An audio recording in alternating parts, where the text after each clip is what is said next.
வணக்கம் மாணவர்களே, எம்லேருந்து உங்கள் தரன். இன்றைய தலைப்பு என்னென்னா, டாக்டர் சத்தியமூர்த்தியும் அவர் மீது சேறு பூசும் சிங்கள அம்புகளும் அந்த விடயத்தை பற்றி தான் நாங்கள் கதைக்க போகிறோம். இப்போ டாக்டர் சத்தியமூர்த்தியும் பல ஊடகங்களுக்கு அவர் தெளிவூட்டலை செய்து கொண்டிருக்கிறார். அவருக்காக நாங்கள் 5 மாதத்துக்கு முதலே தெளிவூட்டலை செய்திருந்தாங்க. ஒரு சிங்கள சிஐடி அம்பு அவர் மீது இப்போ அந்த எம்பியாக இருக்கிற அந்த அம்பு அவதூறை பரப்பும் போது அந்த காலத்திலேயே நாங்கள் தெளிவூட்டலை செய்திருந்தாங்க. இப்படிப்பட்ட மனிதர் டாக்டர் சத்தியமூர்த்தி அண்டு எங்களோட மக்கள் எங்கள் தலைக்கு மேலே கொண்டாட வேண்டிய மனிதர்கள் தான் டாக்டர் சத்தியமூர்த்தி போன்ற மனிதர்கள். இறுதிக்கட்டத்தில் 2009 இறுதிக்கட்டத்தில் தங்களை உயிர்களையும் துஸ்தமாக மதித்து மக்களுக்காண்டி தாங்கள் படித்த படிப்பை சரியாக சேவையாக செய்து மக்களுக்காண்டி அந்த குண்டு மலைக்குள்ளே நின்று கொண்டு மக்களுக்கான சேவையை செய்து கொண்டு நின்றவர்களால் இந்த டாக்டர் சத்தியமூர்த்தி போன்ற பல மருத்துவர்கள் களத்தில் நின்று பணியாற்ற மருத்துவர்கள். அவர்களை தலையில் தூக்கி கொண்டாடியும் பிரச்சனை இல்லை. அவர்கள் மீது அவதூறுகளை தண்டு அவர் செய்த சேவையை எல்லாத்தையும் மறந்து இப்போ கூட ப்ரைவேட் ஹாஸ்பிட்டலுக்கு எதிராக அவர்கள் துணிஞ்சு நின்று அந்த டீமாக நின்று எதுக்கும் போது ப்ரைவேட் ஹாஸ்பிட்டலுக்கு எதிராக யாழ்ப்பாணத்தில் இந்த ப்ரைவேட் ஹாஸ்பிட்டல் இருக்குன்னு உங்களுக்கு தெரியும். அதற்கு எதிராக நின்று இதன்னு போது சிங்களம் எப்போ இருந்து அவரை நீக்கிற வேலையை செய்து கொண்டு இருந்துச்சு. ஆனால் மக்கள் சரியாக இருந்தபடியால் அந்த இதை அவர்களால் செய்ய முடியலை. ஆனால் இப்போ எங்கள்கிட்ட இருந்த ஒருதனையை இறக்கி விட்டு எங்கட கையாலேயே கண்ணில் ஊற்றுற வேலையை சிங்களம் செய்யுது, சேறு பூசுகிற வேலையை செய்யுது. ஆனால் ப்ரைவேட் ஹாஸ்பிட்டலுக்காண்டி அந்த சேறு பூசுகிற வேலையை சிங்கள ப்ரைவேட் ஹாஸ்பிட்டலுக்காண்டி அந்த சேறு பூசுகிற வேலையை செய்யுது. இந்த மக்களும் ஈயன் இழிச்சு கொண்டு பின்னுக்கு நடக்கிற சதி தெரியாமல் சவுனி வேலை என்னென்னு தெரியாமல் கொண்டாட வேண்டிய மனிதர்களையே அவதூறு பேசி அந்த நல்ல உள்ளங்களை கேவலப்படுத்துகிற வேலை இந்த இனம் செய்தென்றால் இந்த இனம் எப்படிப்பட்ட கேவலமான நிலையில் இந்த இனம் இருக்கண்டு கொஞ்சம் சிந்திச்சு பாருங்கள். தவறுகள் மருத்துவத்துறையில் நடக்குது. அது அரசாங்கம் தான் அதுக்கு மெயின் காரணம். ஆனால் ப்ரைவேட் ஹாஸ்பிட்டல் பக்கத்து நீங்கள் ப்ரைவேட் ஹாஸ்பிட்டல் நீக்கணும்னு போராட போறீங்களா? அல்லது ஏழை மக்கள் பணமில்லாத மக்களுக்கான சேவை செய்கிற அரசு ஹாஸ்பிட்டல் நீக்கணுமான்னு நீங்கள் போராட போறீங்களா? அல்லது ப்ரைவேட் ஹாஸ்பிட்டல் நீக்க வேணுமான்னு நீங்கள் போராட போறீங்களா? கொஞ்சம் சிந்திச்சு பாருங்கள். அங்கேயே கூட தவறு உங்களுக்கு விளங்குதல்லோ, எங்கே கூட சிந்திக்கும் திறன் எங்கே அட்டு போயிருக்கின்றதை ஒரு சிந்திச்சு பாருங்கள். அந்த சிந்திக்கும் திறன் உங்களுக்கு இருக்கான்னு செக் பண்ணி பாருங்கள். உண்மையாக படித்த மனிதர்கள் அறிவுள்ள மனிதர்கள் சிந்திப்பார்கள். அறிவில்லாத கூமுட்டையல் தான் இந்த இப்படி குழப்பவாதிகள் குழப்பி கொண்டிருக்கும் போது அந்த சிங்களம் சேர் அடிக்கும் போது ஒரு கொஞ்சம் கூட அறிவில்லாமல் ஒருதன் கேட்குறத அப்படியே தூக்கி பிடிச்சு கொண்டு அதுக்கு பின்னால் போய் ஒரு கூமுட்டை இனமாக இப்போ மாறி போயிருக்கிறீங்க. இப்போ என்னோட லைஃப்பில் கதிரண்ணன் தொடர்பில் நிற்கிறார். வணக்கம் கதிரண்ணா. இதில் நாங்கள் ஏற்கனவே டாக்டர் சத்தியமூர்த்தி அவருக்கு ஒரு காணொலி நாங்கள் போட்டிருந்தோம். நாங்கள் இது அவற்றை சேவைகள் இதுகள் இந்த மக்களுக்கு உணராமல் இதன்னினமண்டு அதுக்கு பிறகு அமைதியாக இருந்தது. இப்போ திருப்பியும் அவர் மீது சேறு பூசுகிற வேலையை பார்லமெண்ட்டில் இதுல எல்லாம் நடக்குது. அந்த கோமாளி கூத்து நடக்குது. அதை பற்றி நீங்கள் எப்படி ஏன் இவ்வளோ வன்மமாக இந்த அவர் மீது இதானது அவற்றை இன்றைக்கு லங்காசிரியில் இதன்றதே நானும் கொஞ்ச நேரம் என் கருத்தையும் தெரிவிச்சிருந்தேன். நான் அந்த இதில் பற்றி இப்படி பல 3 ஊடகங்களை நான் பார்த்துருக்கேன். அவற்றை அதுக்கு கூட உதவியில் நான் 3 ஊடகத்தின் அவற்றை பேட்டியையும் பார்த்துருந்தேன். உண்மையாகவே அதில் அவர் வருத்தப்படுறாரு. இந்த வருத்தப்படுறான்னு ஒரு லண்டனில் இருந்து வர்ற ஒரு ஊடகத்தின் மீது அவர் வருத்தப்படுறார். இந்த அடியானண்டு நாங்கள் ஏற்கனவே அதுக்கு ஏதாவது காணொலி போட்டிருந்தோம்.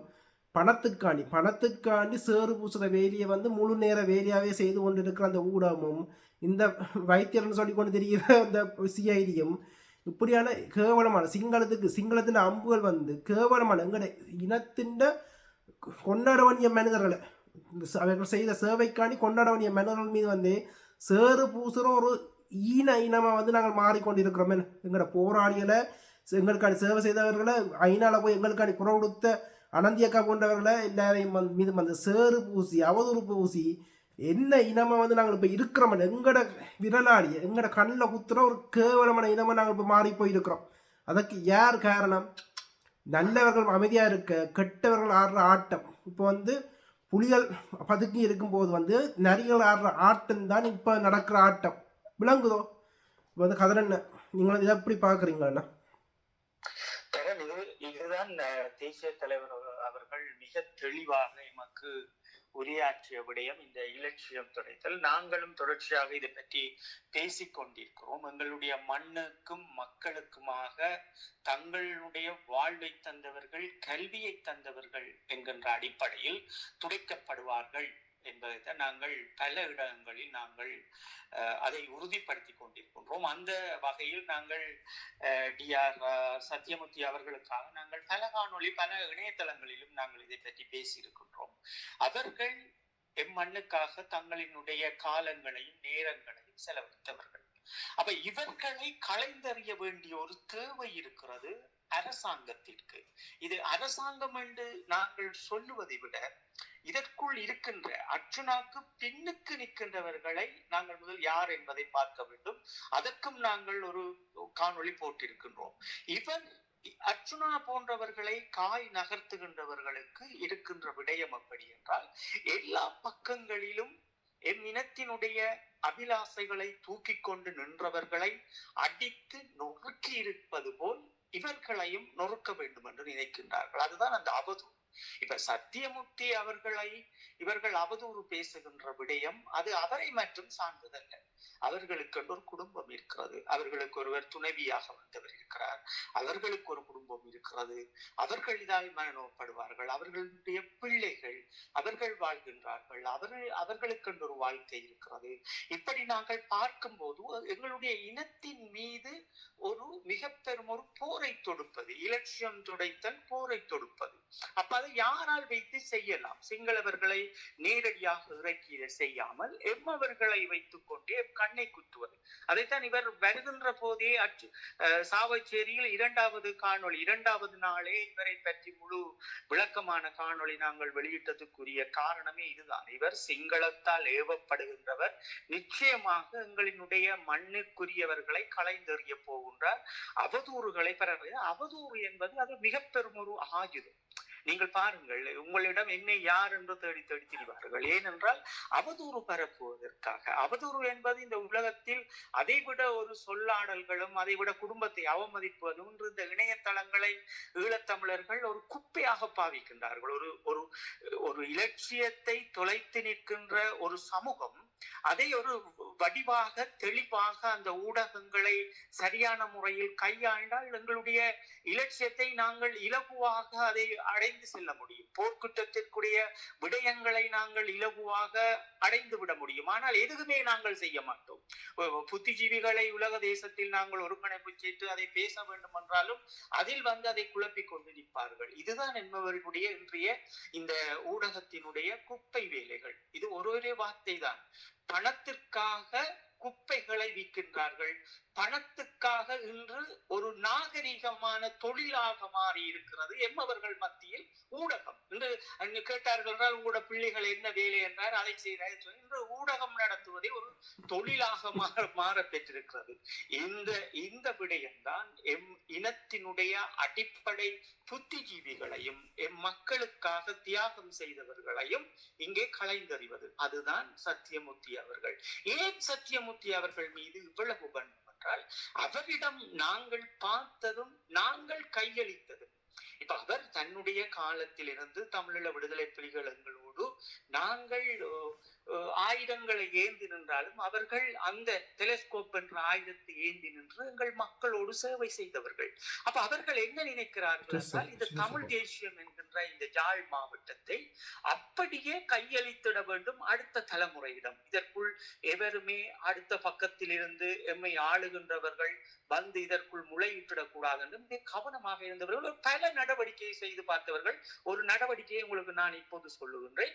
2018ஆம் ஆண்டு கவிதா அவர்களினுடைய ஒரு பேஷண்ட், ஒரு இளம் வயதை சார்ந்த ஒரு பெண்மணி அவர்கள், ஒரு எங்களுடைய அமைப்பினுடைய ஒரு உறுப்பினருடைய மனைவி. அவருக்கு டிஆர் கவிதா அவர்கள் மெடிக்கல் செய்து கொண்டிருக்கிறார்கள், கேன்சருக்கு மெடிக்கல் செய்து கொண்டிருக்கிறார்கள். இது பல மாதங்கள் தொடர்பு கொண்டிருக்கிறது.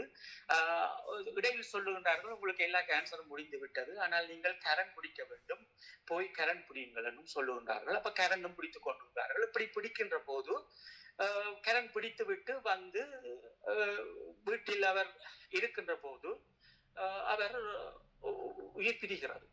அப்ப எங்களுக்கு உடனே அவர் அறிவிக்கின்றார், போராளி என்ன இப்படி என்னுடைய துணைவியார் அவர்கள் இப்படி சரி என்று நாங்கள் அதற்குரிய விடயங்கள் நாம் செய்த பிறகு பார்த்தீர்கள் என்றால் எங்களுடைய அந்த முன்னாள் போராளியுடைய இல்லத்திற்கு பல வேன்களில் பல பேர் கொழும்பில் இருந்து வருகின்றார்கள். அப்ப அவர்கள் இவருக்கு என்ன சொல்கிறாரா, குடும்பங்களுக்கு அந்த இறந்தவருடைய அவருக்கும் குடும்பத்துக்கும் எங்களுடைய முன்னாள் போராளியினுடைய குடும்பத்துக்கும் வரையும் கூப்பிட்டு என்ன சொல்றாங்க, நீங்கள் செய்தியாளரை சந்தியுங்கள், கவிதா அவர்கள் கொண்டதாக மருத்துவத்தை சரியான பராமரிப்பு செய்யாதபடியால் இப்படி ஒரு இதை செய்யுங்களோட அவருக்கு வலியுறுத்தினோம். பேன்ல வந்து வீட்டுக்கு வந்து சொல்லியிருக்கோம். அப்ப அவர் எங்களை உடனே அணுகுகிறார். எங்களை இதற்கு என்ன முடிவு செய்யலாம் என்று எங்கள்கிட்ட கேட்டால் அவருக்கு நாங்கள் தெளிவாக முடிவு சொன்னோம். என்னென்றால், எங்களுடைய மக்களின் உயிரை இன்று பாதுகாப்பதற்கு மிக சிறந்த முறையில் கல்வியை கேட்டு வந்திருப்பவர்கள் கவிதாவும் அதில் ஒருவர் அடங்குவார். அப்ப நீங்கள் ஊடகத்தில் இதை சொல்லுவதால் அவரினுடைய அந்த கல்வியை களைந்தறிவதற்கு எமக்குள் இருந்து கொண்டு இந்த நடவடிக்கையை செய்ய போகின்றார்கள் என்பதை நாங்கள் அவருக்கு தெளிவாக சொன்னோம். என்று அவர் வந்து போராளி, அவருக்கு தெரியும், தேசிய தலைவர் அவர்கள் இலட்சியம் துடைத்தலை பேசும்போது எதுவரை வரைக்கும் பேசியிருக்கிறார் என்பது அவருக்கும் தெரியும். அப்ப அவர் நாங்கள் சொல்லுவதை கேட்டு சரி இதை நாங்கள் ஏற்றுக்கொண்டு நான் இதை சமாளிக்கின்றேன் என்பது அவர் அதிலிருந்து அந்த கவிதா என்கின்ற டாக்டரை அந்த இடத்தில் இருந்து காப்பாற்றினார். இது கவிதா அவர்களுக்கு தெரியுமோ தெரியல.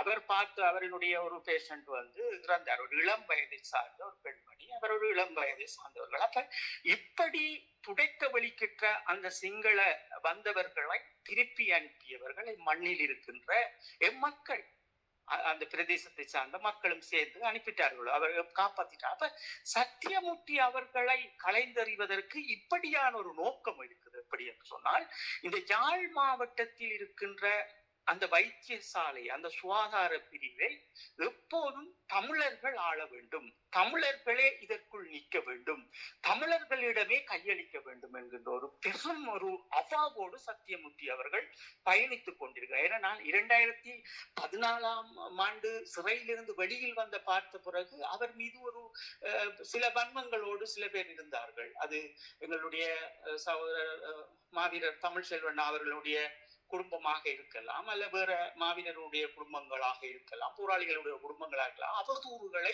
பரப்பி வைப்பது போல் இவர் மீதும் பரப்பி வைத்திருந்தார்கள். நாங்கள் வந்து அவரோட உரையாடி நாங்கள் வந்திருக்கிறோம் இப்படி எல்லாம் எல்லாம் உரையாடி அவர்கள் எப்படி நாங்கள் இருந்தோமோ அந்த யூனிஃபார்மோடு இருந்தவர்களுடைய தேசியம் மன்னன் இருந்தோமோ அப்படி அவர் இன்று வரை வாழ்கிறார். இது சிங்கள தேசத்துக்கு மிக நெருக்கமாக இருக்கிறது.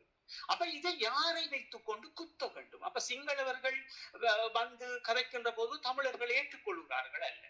அப்ப இதை எப்படி கையாள்வது என்றுதான் யோசித்து இப்படி போன்றவர்கள், அர்ச்சுனா போன்றவர்கள் இதற்குள் இறக்கிவிட்டு அடிக்கின்றார்கள். எம்மவர் கண்ணில் எம்மவர்கள் குத்துகின்றார்கள். இப்ப சத்தியமூர்த்தி அவர்களோடு உண்மையிலே இவர் ஒரு பட்டத்தை பெற்ற அர்ச்சுனா அவர்கள் என்றால் பாராளுமன்றம் போக தேவையில்லை, சத்தியமூர்த்தி அவர்களோடு சேர்ந்து எங்களுடைய மக்களுக்காக ஒரு பணியை செய்யலாம். அப்ப அப்படியெல்லாம் செய்யாமல் ஏன் அவதூறுகளை பரப்ப வேண்டும் என்றால், இங்கேதான் இந்த கலாச்சாரம் ஈழத்தமிழர்களுக்கு உருவாக்க பெற்றிருக்கிறது. அவதூறு கலாச்சாரம். ஒருவருடைய படத்தை போடுவது, குடும்பத்தை திட்டுவது, ஒருவர் நல்ல நிலையில் அந்த மண்ணை காப்பாற்ற வேண்டும் என்று காலடி எடுத்து வைத்தால் அவருக்கு வாய்ப்பு கொடுப்பதல்ல. அந்த உதாரணங்கள் தான் இந்த முன்னாள் போராளிகள் காலையும் கையையும் இந்த மண்ணுக்காக தியாகம் செய்து பாராளுமன்றம் போக வேண்டும் என்று சுயேட்சையாகவும் ஒரு கட்சிகளோடு இணைந்து நின்றவர்களை எங்கள் மக்கள் கலைந்தறிந்து இந்த கோமாளியை எல்லாம் கொண்டு வந்தார்கள். அப்ப எங்கே துடைக்கப்படுகிறது என்பதெல்லாம் நாங்கள் தெளிவாக தமிழர்கள் சிந்திக்காமல் இப்படியே இருப்பதால் இப்படி போன்றவர்கள் எங்கள் மண்ணுக்காக தியாகங்களை செய்து கொண்டிருப்பவர்கள் மீது இப்படித்தான் வன்மங்களை வீசுவார்கள். இப்படித்தான் ஒரு வன்மங்களை வீசினார்கள். எப்படி என்றால் எங்களினுடைய இதே நவநீதன் அவர்கள் போன்ற DR நவநீதன் அவர்கள் போன்றவர்கள் மீது பெரும் குற்றங்களையும் அடிக்கிருந்தார்கள்.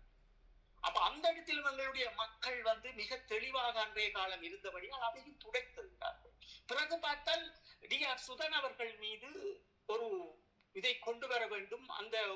அவர்கள் ஒரு மாவீர குடும்பத்தை சார்ந்தவர்கள், அவர்கள் எங்களோட தொடர்பில் இருந்தபடியால் நீங்கள் ஊடகத்துக்கு போக வேண்டும். இதை டாக்டர் உங்களுடைய பார்க்கவில்லையா? ஒரு கனகாலமா டாக்டர் சுதன் அவர்கள் ஒரு வயதான அம்மா அவர்களை பார்க்கின்றார். ஒரு மாவீர குடும்பத்தினுடைய அம்மா அவர்களை பார்த்திருந்தார். அவர் திடீரென்று உயிர் போயிற்றாவுக்கு போன உடனே எல்லாரும் அவருக்கு ஒரு அழுத்தத்தை கொடுக்கணும், அந்த குடும்பத்துக்கு ஒரு அழுத்தத்தை கொடுத்தோடனே அவர்கள் எங்களோட தொடர்பு கொண்டு சொன்னார். இப்படி யாழ்ப்பாணத்தில் இருந்து ஊடகங்கள் எங்களை வர சொல்லி இப்படி சுதன் அவர்கள் மீது இப்படி சொல்ல சொல்லியிருக்கு. அவர் தான் பார்க்கல, அவர் கேர்லெஸ்ஸா விட்டுட்டார் அப்படி என்று நடவடிக்கை சொல்லும்போ ஊடகத்திட்டபடியா கேட்டுச்சு. அப்ப நாங்க சொன்னோம், நீங்க போகாதீங்க, இது நடைபெறுகின்ற விடயங்கள் அத்தனையும் எமக்காக கல்வியை கற்று இன்று வரை செயல்பட்டு கொண்டிருப்பவர்களுடைய விளைவுகளை புரிந்து கொள்ளாமல் என் இனம் செய்கின்ற ஊடகம் செய்கின்ற தவறுகளுக்குள் நீங்கள் போய்விடாதீர்கள் என்ற அந்த மாவீர குடும்பங்கள் சொன்னோம். அவர்கள் அதை கேட்டுவிடும். அப்ப ஒரு பிரதேசங்களில்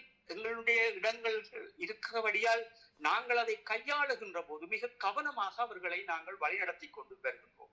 அப்ப இந்த மருத்துவ பிரிவு, இந்த சுகாதார பிரிவில் இருக்கின்ற அது சிவகுமார் அவர்களாக இருக்கலாம், அல்லது இப்படி சுதா அவர்களை போன்றவர்களாக, சுதன் அவர்களை போன்றவர்களாக இருக்கலாம், அல்லது சத்தியமூர்த்தி போன்றவர்களாக இருக்கலாம்.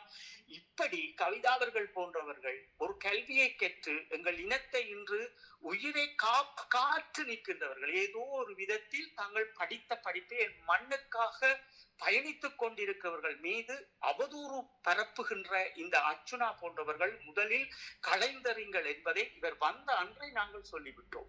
அது தெளிவாக நாங்கள் வடிவாக சொல்லிவிட்டோம். மக்கள் புரிந்து கொள்ளுங்கள் என்பதை. இது யார் பின்னுக்கு நிற்கிறார்கள்? நாட்டை விட்டு புலத்தில் காலங்காலமாக வாழ்ந்தவர்கள், நாட்டில் என்னென்று தெரியாத அளவு DR சத்தியமூர்த்தி அவர்கள் நாட்டில் என்ன செய்தார் எங்களோடு என்பதுதான் இங்கே இருக்கின்ற வழி. இன்று இவர்களெல்லாம் சத்தியமூர்த்தி அவர்களை பேசும்போது உண்மையிலே நாங்கள் எல்லாம் மிக பெரும் கவலையாக இருக்கிறோம். எங்களுடைய மண்ணுக்கும் மக்களுக்குமாக அவர்கள் தங்களுடைய காலத்தை தந்தவர்கள். மீண்டும் உங்களுக்கு எதை நாங்கள் உறுதிப்படுத்த வேண்டும்? இன்று வரைக்கும் அவர்கள் அப்படித்தான் இருக்கின்றார்கள். அவர்களுக்கு இருக்கின்ற விடயம் ஒரே விடயம் தான், வேறு ஒன்றுமே இல்லை. அவர்களுக்கு பணம் தேவை என்றால் அவர்கள் மற்ற டாக்டராக்கள் போல் அவர்களும் வெளிநாடு வந்திருப்பார்கள், அல்லது அவர்கள் குடும்பமாக அவர்கள் வர முடியும். அவர் சிறையில் இருந்தவர், அவரும் குறிப்பிட்ட காலம் அவருக்கு ஒரு நாட்டில் அகதி கேட்பதற்கு அவருக்கு நிறைய வாய்ப்புகள் இருக்கிறது. அப்ப அப்படிப்பட்டவர்கள் எல்லாம் இன்னும் எங்களுடைய மண்ணோடு நிற்பார்கள் என்று எங்களுடைய மக்கள் புரிந்து கொள்ளாமல், இப்படி ஒருவன் பேசுகின்றான் என்றால் அவனை அடித்து திரட்டி விடாமல், நீ எங்கே வாழ்ந்தாயோ இவ்வளவு காலமோ அங்கே போய் 2 அடித்து திரத்தவன்.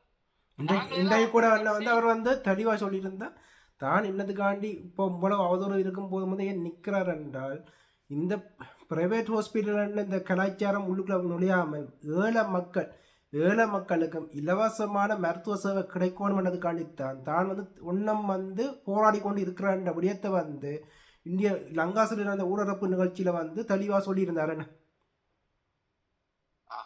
நல்ல விடயம் என்னென்றால் அவர்கள் எல்லாம் மிக எங்களுடைய மண்ணையும் மக்களையும் இன்றும் நேசிப்பவர்கள், உயிர் போகும் வரைக்கும் நேசிப்பவர்கள். ஒரு விடயம் இங்கே நடைபெறுகிறது, அது நீங்கள் கண்ணாலும் பார்த்து கொண்டிருக்கின்றீர்கள். எல்லோரையும் கலைந்தறிவது. இந்த இனம் என்று வாழ்ந்த போராளிகள் கலைந்தறியப்பட்டார்கள். அங்கங்கே இன்று அவர்கள் வாழ்ந்து கொண்டிருக்கின்றார்கள். எங்கள் மண்ணுக்காக வாழ்ந்தவர்கள் கைகளும் கால்களுமாக உடைத்தது போல் உடைத்தெறியப்பட்டார்கள். எங்களுடைய கட்சிகளை எல்லாம் உடைத்தார்கள். அதனால் எங்களுடைய கட்சிகள் எல்லாம் துடைத்தெறியப்பட்டது. அதற்கு முக்கியமாக சாட்சியங்களாகவும் இருக்கப்படுகின்ற ஒவ்வொரு எம்பிக்களும் பதவிகளை துறந்தார்கள். எங்களோடு நின்று இறுதி வரைக்கும் பணியாற்ற வேண்டும் என்று சட்டங்களை, நுணுக்கங்களை சரியாக உலக தேசத்திற்கு மடலாக எழுதி அனுப்பியவர்களையும் அந்த ஆதாரங்களை திரட்டி தந்தவர்களையும் இன்று ஒரு மூளைக்குள் போய் இருங்கள், நீங்கள் ஒரு குற்றவாளிகள் என்றது போலெல்லாம் அப்படி செய்தார்கள். இது எம்மினம் செய்கின்றது தெரிந்தோ தெரியாமலோ இவர்கள் ஏன் இப்படி இருக்கிறார்கள் என்று நாங்கள் திரும்பி பார்த்தோம் என்றால் ஒரே ஒரு விடயம், இன்று ஈழத்தமிழர்களுக்கு ஊடகம் என்ற கலாச்சாரம் ஒரு அழிவை கொண்டு வந்திருக்கிறது என்பதுதான் உண்மை.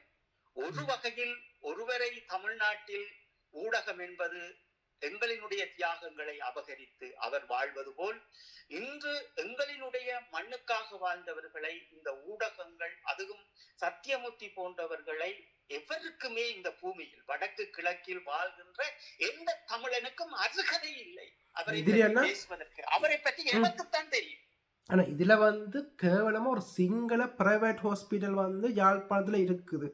அந்த ஹாஸ்பிட்டல் இறந்த அப்புறம் நாங்கள் நேரடியாக பார்க்குறோம். இறந்த அப்புறம் ஒரு நாள் லேட் ஆக்கி ஒரு நாளும் பணத்தை இதண்டு பில் போட்டு பணத்தை சேகரித்து அதுக்கு பிறகு இறந்துட்டார்கள், செத்த பிறகு ட்ரீட்மெண்ட் கொடுத்துட்டு இறந்துட்டார்கள் தெரியுது. அதற்கு தட்டி கேட்கறதுக்கு தைரியம் ஒத்த டைம் இல்லைன்னு. ஆனால் இதெல்லாம் எங்கட நாட்டுல நிறைய நடந்து கொண்டிருக்கிறது. அதுக்குள்ள போக மாட்டார் இவர். நொதனை பற்றி எல்லாம் பேச மாட்டார். அர்ச்சுனா நொதனை பற்றி பேசலாமே. நொதனில எவ்வளவு குழப்படிகள் நடக்குது, எவ்வளவு பிரச்சனைகள் நடக்குது, எவ்வளவு பிரச்சனைகள் இதுவரை காலமும் நடந்தது. கொண்டு போய் உயிரோடு போவார்கள், வரும்போது உடல்களை இழந்து வருவார், எல்லாமே இழந்துருவார்கள். ஒன்றும் இருக்காது, பணமும் இருக்காது, உயிரும் இருக்காது. அப்ப இதையெல்லாம் நீ தட்டி கேட்டுக்கலாமே. நீ ஏன் அவரோடு மட்டும் மோதுகிறாய்?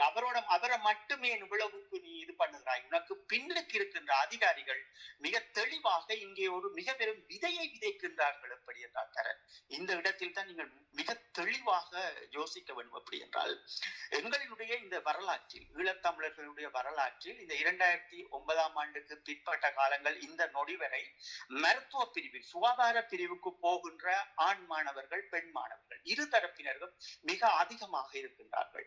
அப்ப இலங்கையில் இருக்கின்ற பல்கலைக்கழகம் எங்களுடைய பிள்ளைகள் போகின்ற போது அங்கே அவர்களுக்கு வகுப்படுகின்ற புரொஃபசர்மார் இவர்களுடைய வீதத்தை பார்க்கின்றார்கள். இப்ப அதிகமாக கூடிக்கொண்டே செல்கிறது. அப்ப அவர்கள் அதற்கு விடமாட்டார்கள். அவர் ஒரு உளவியல் ரீதியான ஒரு நடவடிக்கையை செய்தார்கள். அர்ச்சுனாவை இறக்கிவிட்டு, நான் உங்களுக்கு சொல்லியிருப்பேன், அர்ச்சுனா இப்படியான குழப்பங்களை உருவாக்கி கொண்டு எங்கள் மக்களின் கல்விகளை, அடுத்த தலைமுறையின் கல்வியை சுகாதார பிரிவுக்குள் கொண்டு போகாத அளவிற்கு இன்னும் ஒரு நடவடிக்கை மேற்கொள்ளப்படுகிறது. அதை நான் தெளிவாக உங்களோடு பேசி இருக்கிறேன். அதற்குரிய காணொலியில் போட்டிருக்கோம். வேணுமென்றா நாங்கள் இன்னொரு நாள் அதை பற்றி நிறைய பேசுவோம். இன்று இருக்கின்ற நேரம் அது சத்தியமூர்த்தி அவர்களுக்காக என்பதால் நாங்கள் பேசுகின்றோம். சகோதரர் சத்தியமூர்த்தி அவர்கள் எங்களுடைய மண்ணில் வாழ்கின்ற மருத்துவர்கள், எல்லா தாதிரியர்கள், நீங்கள் ஆண் சரி பெண்ணாக இருந்தாலும் சரி, எங்களுடைய மண்ணை, எங்களுடைய மக்களை இன்று காக்கும் தெய்வம் நீங்கள் தான். நாங்கள் ஆயுதங்களோடு நின்று எங்களுடைய எல்லைகளை காத்து இன்று நாங்கள் எப்படி இருக்கின்றோம்? எங்கள் நண்பர்களை விதைத்துவிட்டு இன்று நீங்கள் இந்த கல்வி எனும் ஆயுதத்தால் எங்கள் மண்ணையும் மக்களையும் காத்து நிற்கின்றீர்கள். இப்படி அர்ச்சுனா போன்ற கூழ்முட்டைகள் வரும்போது உங்களுக்கு அறிவு வேண்டும், சராசரி சிந்தனை வேண்டும். ஒரு மனிதன் தன்னுடைய படிப்பையும் கல்வியையும் தொடுத்து நின்று ஏன் இந்த மண்ணோடு இருக்கின்றான் என்பதை மட்டும் நீங்கள் யோசித்துக் கொள்ள வேண்டும். இறுதி வரைக்கும் இந்த மண்ணோடு அவர்கள் வாழ்வதற்கு சத்தியமூர்த்தி போன்றவர்கள் ஒரே விடயம், அதை தமிழ் தேசியமாகவே கொடுக்க வேண்டும் என்பது அவர்களுடைய கொள்கைகளுக்கு இருக்கின்றார்கள். அவர்கள் எங்களோடு வாழ்ந்தபடியால் அவர்கள் எங்களை போல் நிற்கின்றார்கள். இதுதான் உண்மையை தவிர அவரை களைந்தறிய நினைப்பவர்களை நிச்சயமாக நீங்கள் களைந்தறிங்கள். நீங்கள் யாராக இருந்தாலும் கல்வி எனும் சுகாதார பிரிவில் உங்களுடைய காலத்தையும் நேரத்தையும் செலவழிக்கும் நீங்கள் இன்றைய எங்களினுடைய நாட்டின் காவலாளிகள். நீங்கள் அதை நீங்கள் தெளிவு கொண்டு இந்த கூழ்முட்டைத்தனமான ஒருவன் படிப்பை பெற்று ஒரு மிக பெரும் ஒரு கல்வியை கற்றவன் அந்த கல்வியை உதறி எறிந்து பாராளுமன்றம் போக வேண்டும் என்று நினைக்கின்றான் என்றால் அவனுக்கு பின் பெரும் ஒரு புயல் இருக்கிறது. அந்த புயல் மெல்ல மெல்லவாக இப்படியான நல்ல மனிதர்களை அடித்து செல்ல முதல் அந்த புயலை எப்படியாவது தடுத்து விடுங்கள் என்பதை நான் உங்களோடு கலந்து கொள்கின்றேன். சகோதரர் சத்தியமூர்த்தி அவர்கள் எந்த ஒரு மன குழப்பங்களும் இல்லாமல் தொடர்ந்து உங்களுடைய பணி இருக்கட்டும். நீங்கள் நினைப்பது போல் அந்த தேசத்தை அடுத்த தலைமுறையிடம் ஒப்படைப்பதற்கு உங்களுடைய பணி தொடரட்டும். நாங்கள் இந்த ஊடகத்தில் பேசுகின்றோம், நேரடியாகவும் தொடர்ச்சியாக உங்களுக்கு ஒரு பிரச்சனை வருகின்ற போது உங்கள் கண் முன் நாங்கள் நிற்போம். எந்த மாற்றமும் அதோட நான் அந்த அவர்கிட்ட கேள்வி கேட்டிருந்தேன். இந்த ஒரு ஒரு எமர்ஜென்சி ரூமே வந்து படம் எடுத்து நோயாளி துடி வச்சுக்கின்ற சீனை வந்து ஃபேஸ்புக்கில் எல்லாம் இவர் மருத்துவர்னு சொல்லி கொண்டு போடுறார். இந்த கலாச்சாரம் அதை வந்து அவர் வருத்தப்பட்டிருந்த இந்த கலாச்சாரத்தால் வந்து இப்போ வந்து முன்னுக்கு போட்ச்மேனோடைய வந்து ஆக்கள் கேமரா இருக்குது கேண்டி இருக்குன்னு சண்டை பிடிச்சிக்கொண்டு ஒரு கேவலமான ஒரு கலாச்சாரத்தை வந்து இவர் உருவாக்கி விட்டு போயிருக்கிறார். ஒரு படு கேவலமான ஒழுக்கம் இல்லாத ஒரு கேவலமான கலாச்சாரத்தை உருவாக்கி எல்லாத்தையும் சீரழிக்கிற வேலையை வந்து செய்திருக்கிறார். அதையும் வந்து அவர் அதில் வருத்த இந்த கேள்வி அதில் ஊரடப்பில் எழுப்பியிருந்தனால் அதுக்கு அவர் பதில் சொல்லியிருக்க இப்படி வந்து சொல்லியிருந்தார். இப்படி ஒரு கேவலமான கலாச்சாரத்தையும் உருவாக்கினோம். இங்கே ஏமலையெல்லாம் உங்களை போன்ற தேசியவாதிகள் மிக கவனமாக எங்களுடைய மக்கள் என்று இருப்பவர்களோடு இணைந்து நின்று உங்களினுடைய நிச்சயமான ஒத்துழைப்பை அவர்களுக்கு வழங்குங்கள். நன்றி. இணைந்து கொண்ட மிக்க மிக்க நன்றி. அடுத்த ஒரு காணொலியில் சந்திப்போம்.